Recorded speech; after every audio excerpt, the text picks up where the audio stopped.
Professor Surendra Pratap जी और professor Om Prakash Singh ji का अभिवादन करता हूँ। इन्हें बधाई देता हूँ। इन्होंने इतना सुव्यवस्थित सुगठित प्रसाद साहित्य के अध्येताओं को जोड़ करके यह आयोजन संपन्न किया। निश्चित रूप से इसकी जो गूंज है वो लंबे समय तक और हिंदी समाज में बनी रहेगी। बहुत सारी बातें यहाँ पर हो चुकी हैं और आप सबने देखा कि ज़्यादातर चर्चा प्रसाद की कहानियों पर हुई। तो प्रसाद के कथा साहित्य का एक जो मजबूत पक्ष था उस पर पर्याप्त प्रकाश पड़ चुका है। 4 वक्तव्य अब तक हो चुके हैं और उसमें उनके जो 3 उपन्यास हैं, कंकाल, तितली और इंद्रावती, इसमें 2 प्रमुख उपन्यास हैं, कंकाल और तितली, उनकी चर्चा लगभग नहीं हुई उस रूप में जैसी होनी चाहिए थी। एक कहानी पर नीरज खड़े और बाकी मित्रों ने बहुत अच्छे से अपनी बातचीत की। मैं उपन्यास और कथा कहानी को जोड़ करके किसी कथा तत्व की व्याख्या नहीं करूँगा। मैं कुछ सैद्धांतिक सवाल मैं खड़ा करूँगा, कुछ जो वैचारिक बहसें प्रसाद के इर्द गिर्द मंडराती रहती है। सबसे पहली बात तो ये कि जब हम कथा साहित्य के समाज दर्शन की बात करते हैं और खासकर नया समाज दर्शन की बात करते हैं तो हमें एक बात शुरू में जो मैं कहना चाहता हूँ ये कि प्रसाद जब इतिहास के बहुत आग्रह में पढ़ते हैं तो वो श्रेष्ठ कविताएं लिखते हैं, और जब इतिहास के आग्रहों को कम करते हैं तब वे श्रेष्ठ कथा साहित्य या कहानियाँ लिखते हैं, उपन्यास लिखते हैं। ये मेरी अपनी समझ है। अर्थात इतिहास और वर्तमान के बीच, परंपरा और यथार्थ के बीच प्रसाद की आवाजाही निरंतर मौजूद रही है। उनके पूरे समग्र साहित्य को आप देख लें जो इस समय सत्यप्रकाश मिश्र जी ने संपादित किया था और जो लोग भारतीय से प्रकाशित हुए 4 खंडों में, उसमें उनकी कहानियाँ, उनकी कविताएं, उनके निबंध, उनके नाटक सब कुछ वहाँ पर संकलित है।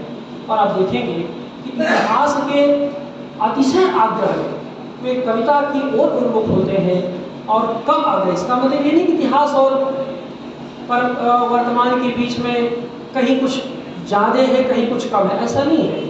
प्रश्न उसकी अधिकता मात्रा का मैं यहाँ पर खड़ा कर रहा हूँ। और उनके समाज दर्शन की जो प्रमुख विशेषता रही है वह भी हमें जाननी चाहिए, वह वैयक्तिक स्वाधीनता। वैयक्तिक स्वाधीनता के भीतर वे सामाजिकता का अनुकरण या उसका प्रस्ताव हमेशा करते हैं, और उनकी जो वैयक्तिक स्वाधीनता है वह उस सामाजिकता को आमंत्रित करती है जिसमें समतामूलक समाज के निर्माण की परिकल्पना है। और उसी में आप समझिए उनकी वैयक्तिक स्वाधीनता की यात्रा उनकी स्त्री स्वाधीनता तक चली जाती है, जहाँ पर कि कहानियाँ तो है ही, कथा साहित्य में कंकाल भी है और तितली जैसे उनके महत्वपूर्ण उपन्यास भी है जिनकी चर्चा मैं थोड़ी देर बाद करूँगा।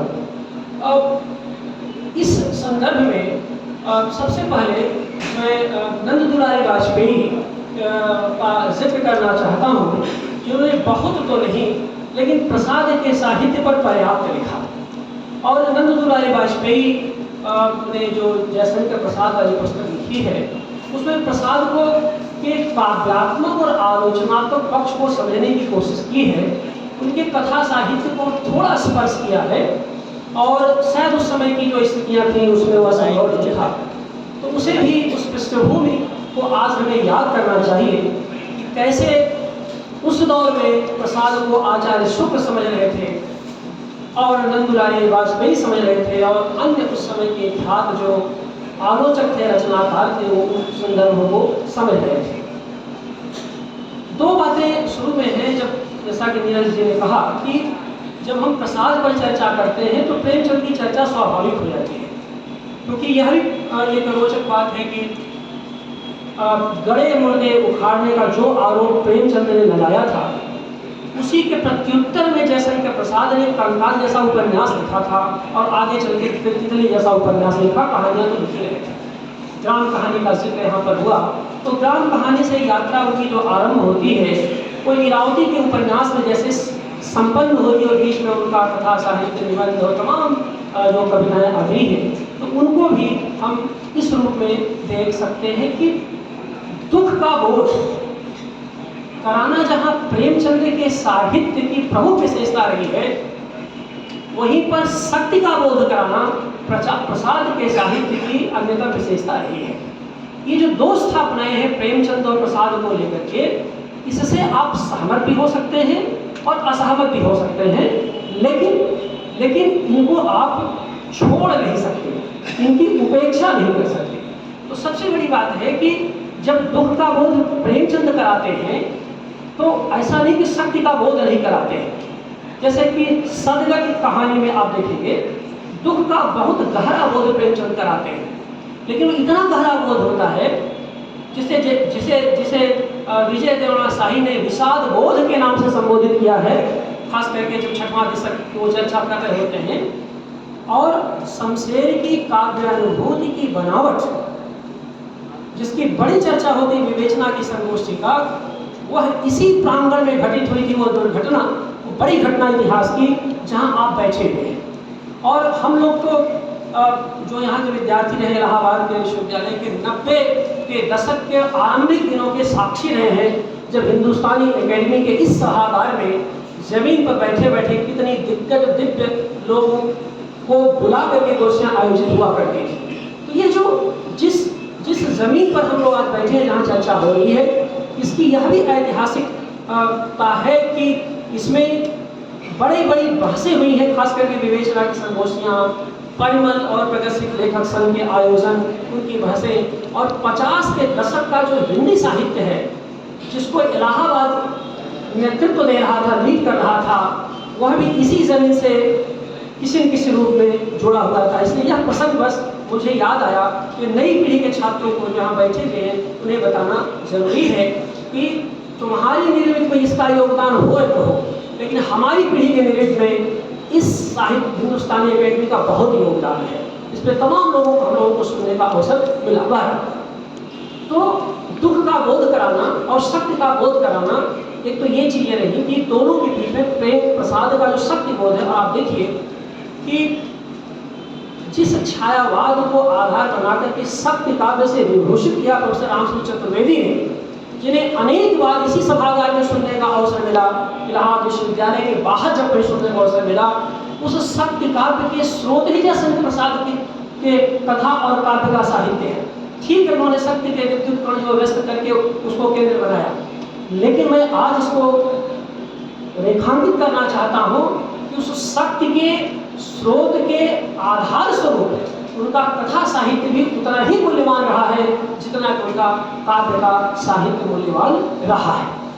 और एक तो ये बात मैं कहना चाहता शुरू में। दूसरी बात ये है कि जयशंकर प्रसाद को जो पृष्ठभूमि मिली थी वो पृष्ठभूमि काशी की थी, और काशी में रहे, काशी में सब कुछ होगा हुआ, दिवंगत हुए, बहुत कुछ लिखा काशी में। महादेवी वर्मा जो मुजफ्फरपुर से लौटते समय काशी में रुकी और जयशंकर प्रसाद से अपनी पहली मुलाकात जो जिक्र किया है, उसमें उन्होंने कंकाल के जिक्र के बहाने प्रेमचंद और प्रसाद को भी याद किया है। काशी के प्रेमचंद प्रसाद को भी याद किया है, वो एक अलग संदर्भ है।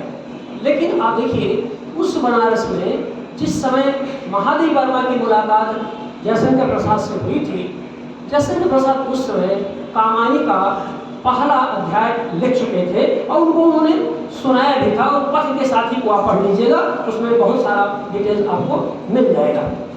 लेकिन जैसे कि आप जिस शहर में होते हैं, वर्तमान का भूगोल और परंपरा की संस्कृति दो निश्चित रूप से आपको प्रभावित करती है। परंपरा की जो संस्कृति होती है, अगर आप सर्जक हैं, सामाजिक हैं, तो इन दोनों से बच ही नहीं सकते, और जो बचेगा फिर वो क्या रचेगा। तो जो सांस्कृतिक मूल्य आप जिस भूगोल में रहते हैं उसका वर्तमान यथार्थ और उसके सांस्कृतिक मूल्य। रोचक बात यह है, खासकर नई पीढ़ी के छात्र हैं, जैसे वो इलाहाबाद में हैं, बनारस में जुड़े हैं, इसीलिए मैं बात करता हूँ, अपनी परंपरा और अपनी संस्कृति को समझिए। जो नहीं समझता वही सीधे से खारिज करता है। जैसे कि जो काव्य शास्त्र नहीं जानता वो कहता सब बकवास है, लेकिन जो जानता है उसको पता होता है कि ताकत कहाँ से मिलती है। आलोचना की या सर्जना की ताकत वहीं से आती है। वो एक व्यक्ति के मानस की लिखी हुई कृतियाँ नहीं है। ध्वन्यालोक या अभिनव भारती एक व्यक्ति के मानस के द्वारा अभिव्यक्त कृतियाँ नहीं है, उनमें हजारों साल के मानस बोलते हैं एक कृति के माध्यम से।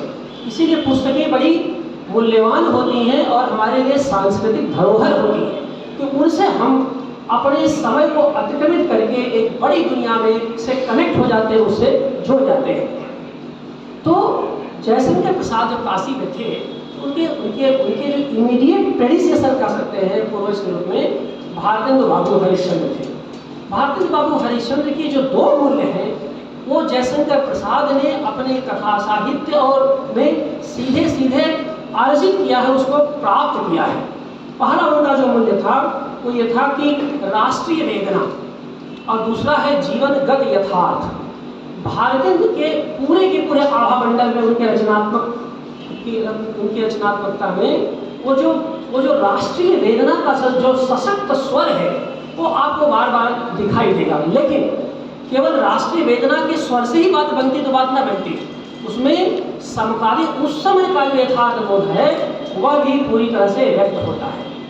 और प्रसाद ने अपनी एक निबंध में इसका जिक्र किया है और बताया कि जो प्रेम जोगिनी है, प्रेम जोगिनी का कितना असर जयशंकर प्रसाद पर था। जब देखी तुम्हारी काशी लोगों, देखी तुम्हारी काशी, वो जो व्यंग्य था, वो जो विनोद था, जो परिष्कृत और उच्च कोटि की सृजनात्मकता थी, जो अपने वर्तमान के युगीन परिवेश में आंखें खोलती है, ये सारा संदर्भ उन्होंने प्रेम जोगिनी से अपने आप को कनेक्ट किया है। और आप उसका विस्तार को आप उनके कथा साहित्य में देख सकते हैं और नाटकों में भी आप आसानी से देख सकते हैं। चूँकि यह जो सत्य है, यह कथा साहित्य और उनकी नई सामाजिकता में और उनके नए सरोकार का है, इस रूप में मैं यहाँ पर एक और उनकी मान्यता का मैं ध्यान दिलाना चाहता हूँ। प्रसाद छायावाद के एक ऐसे बड़े कवि थे जो लिखते ही नहीं थे, अपने लिखने के पीछे की मान्यताओं को भी लगातार व्यक्त कर रहे थे। काव्य कला और निबंध उनका पढ़ जाइए, जो आलोचना का जिस सत्र होगा उसमें चर्चा होगी।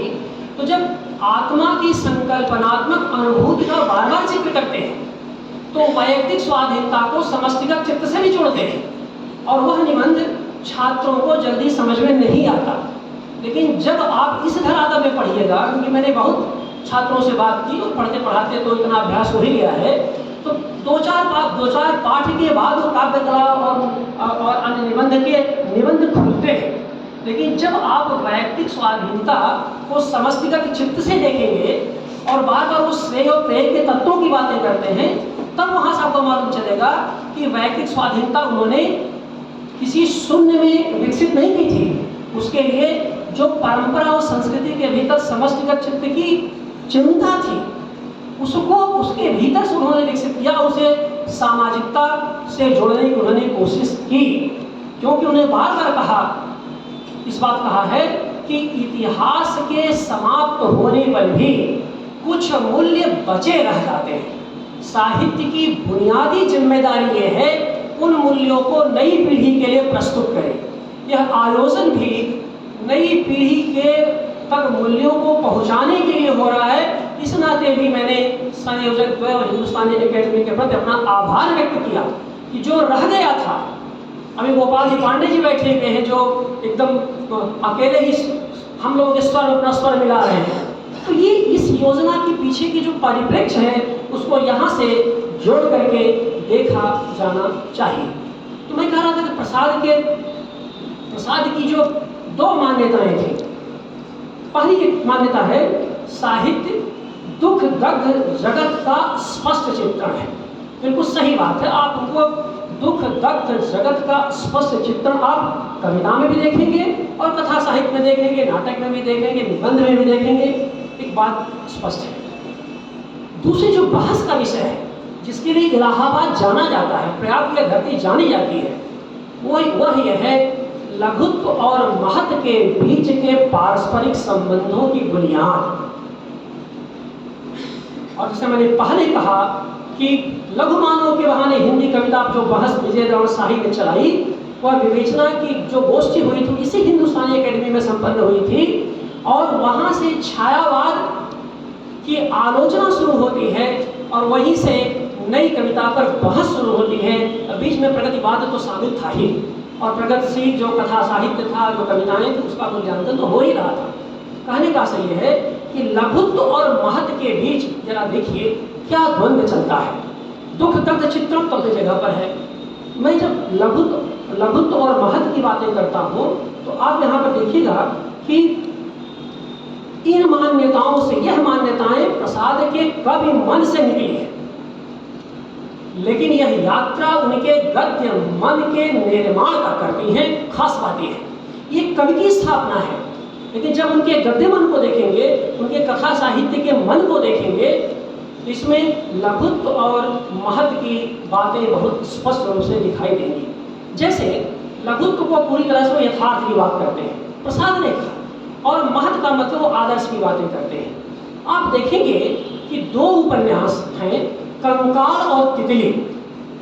आप देखिए कि जो कंकाल है, कंकाल में विजय एक कंकाल बन जाता है और दशाश्वमेध की सीढ़ियों पर वह जो है मृतक रूप से पाया जाता है काशी में, और इधर तितली है, वो जो है शेर उनको आबाद कर लेती है।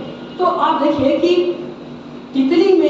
तितली की जो बनावट है उपन्यास की, वो लगातार लघुत्व और महत्व के संधि स्थल पर है, और लघुत्व लगातार महत्व की ओर संक्रमित होता है।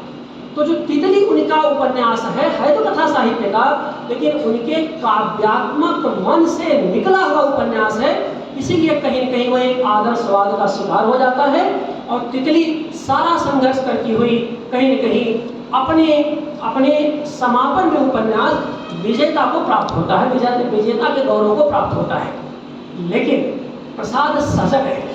प्रसाद जब लघुत्व को महत्व देने से इनकार कर देते हैं, केवल यथार्थ को यथार्थ की धरातल पर देखने की कोशिश करते हैं, तब कंकाल जैसी ऐतिहासिक कृति का निर्माण होता है।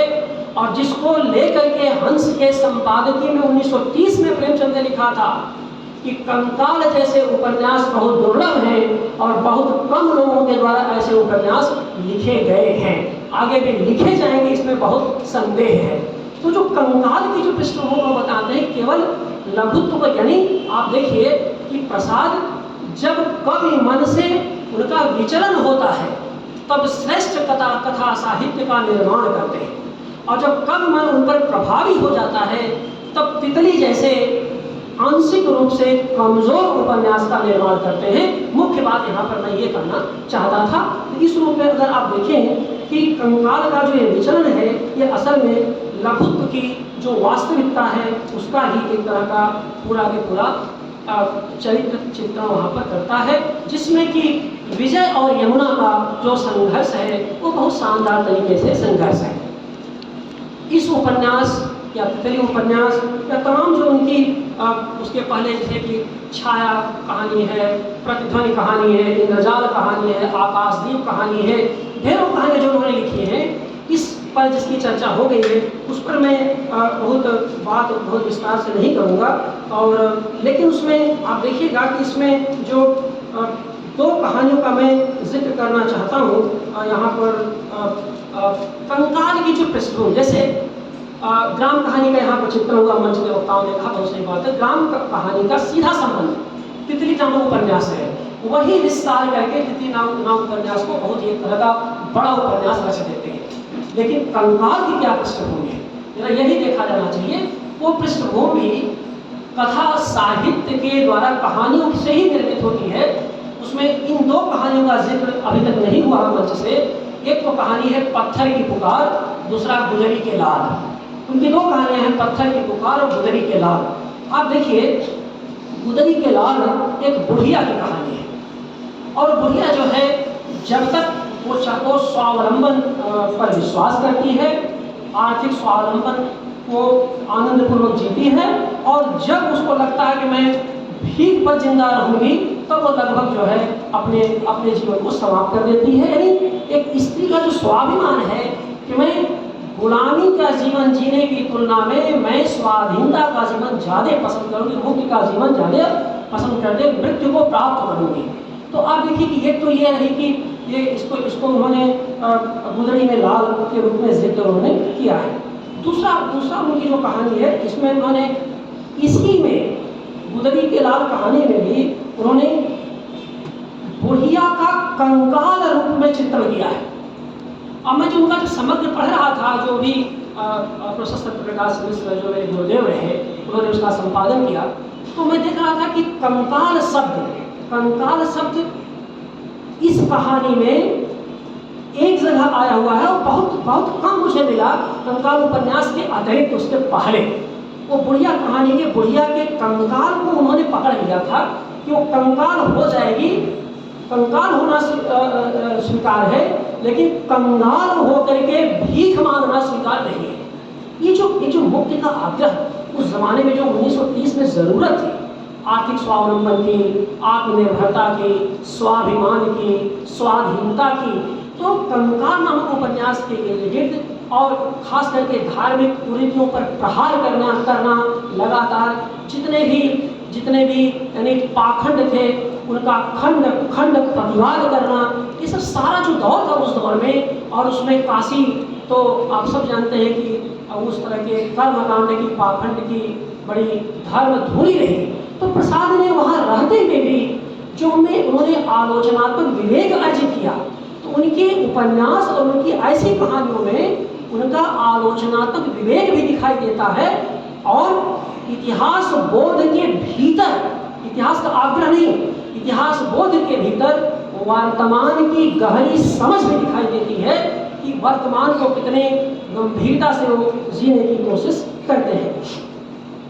इसी तरह से आप देखेंगे कि उनका जो है पत्थर की जो पुकार कहानी है, उसमें अब एक शिल्पी, अब इसको जरा देखिए कि पत्थर की पुकार में अब पीड़ा की प्रतिध्वनि भी है और पीड़ा की अंतर्ध्वनि भी है। ये जयशंकर प्रसाद की कथा साहित्य की सामाजिकता की सबसे मनोरम और उर्वर भावभूमि है कि पीड़ा की प्रतिध्वनि भी है, यानी दूसरे की पीड़ा को देख करके हमारे भीतर पीड़ा उत्पन्न हो, और पीड़ा की अंतर्ध्वनि भी है, अपने भीतर से भी पीड़ा उत्पन्न हो। तो पीड़ा की प्रतिध्वनि, पीड़ा की अंतर्ध्वनि से स्नित जयशंकर प्रसाद का जो कथा साहित्य है, उसकी सामाजिकता इस दायरे में हमारे यहाँ प्रकट होती है, जहाँ पर वह व्यक्ति मन के अंतरंग यथार्थ को रेखांकित करने की कोशिश करते हैं। और उसमें यह है कि बात उस उद्धरण को मैंने यहाँ नहीं, तो उद्धरण मेरे पास है लेकिन उसको कोट नहीं करूँगा, कि वो कहता है कि एक कलाकार कहता है कि तुम बड़े हो, तुम मूर्तियों के बारे में बहुत सोचते हो, मूर्तियों के मन की तलाश बहुत करते हो, क्या कभी तुमने एक कलाकार की पीड़ा की ध्वनि को समझने की कोशिश की है? बहुत मूर्ति, अब आप देखिए बहुत बड़े बड़े मूर्तिकार हैं, मूर्तियां बना के सजाए गए, कोई ना कोई लेने वाला, कोई समझने वाला। तो साहित्य और कला के लिए सहृदय समाज की, जिस सहृदय समाज की दरकार थी, प्रसाद उससे भी विचलित थे। यानी जिस समाज में साहित्य, कला और संगीत की इज्जत नहीं होती, उसमें कलाकार का मन कैसे टूटता है, लेखक का मन कैसे टूटता है, इसकी भी प्रतिध्वनि जयशंकर प्रसाद के कथा साहित्य में कहीं कहीं से दिखाई देती है। क्योंकि जो कंकाल का जो नायक है वो चित्रकार भी है, संगीतकार भी है, बुद्धिवादी भी है, और कॉलेज में संशोधन समाज का निर्माता भी है। इतनी सारी भूमिकाओं के बावजूद आप सोच नहीं सकते कि विजय अपने कंकाल के रूप में किस तरह से मृत्यु को प्राप्त होता है। तो ये जो प्रसाद को जो ये दिखा रहा था, उसमें बहुत उसकी बहुत रूढ़ियों, कुसंस्कारों, तमाम सारी चीज़ें का उन्होंने एक तरह का जिक्र किया। और अंततः जो है अकेला होने के लिए संघर्ष करता हुआ व्यक्ति अकेला होने के लिए कैसे विवश होता है। तो मैं ये कहना चाहता हूँ कि जो कंकाल है, नियत से होड़ लेता हुआ ऐसा उपन्यास है जो शक्ति काव्य की तर्ज पर प्रसाद की शक्ति कथा की पहचान है। प्रसाद की जो सत्य कथा की पहचान अगर कोई है तो कंकाल जैसे उपन्यास है या ऐसे जुड़ी उनकी जो गुदरी के लाल या कि पत्थर की पुकार जैसा उनकी कहानियाँ हैं। अब एक दूसरी बात और मैं कहना चाहता हूँ इस संदर्भ में, अब कंकाल में गाला के माध्यम से वे जो है जायसी का जायसी का बार बार वो जिक्र करते हैं, जायसी का वो बार बार जिक्र करते हैं, पद्मावत पढ़ने का बार बार जिक्र करते हैं।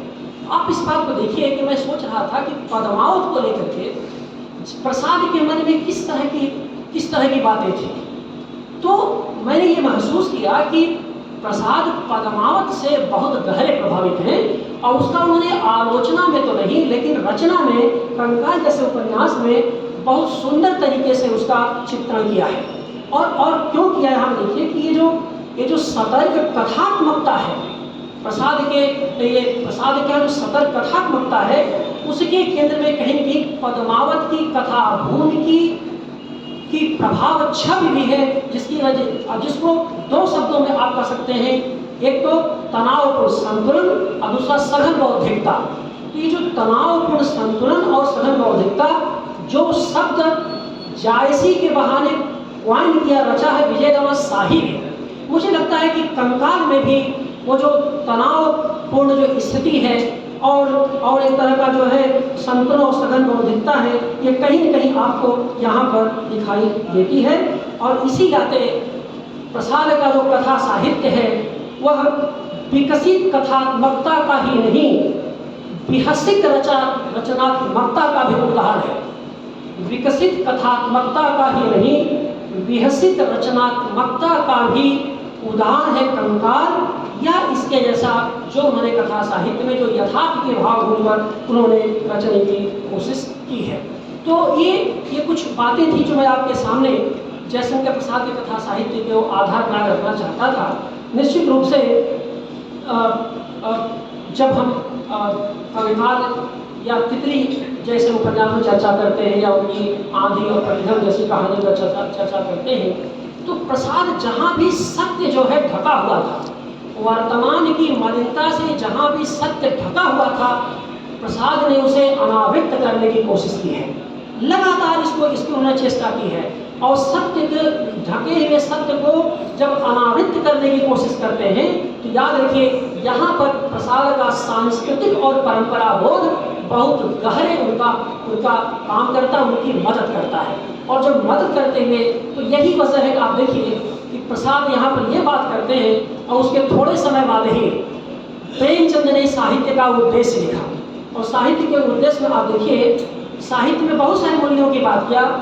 अघाए हुए लोगों की न्याय बुद्धि को जागृत करना,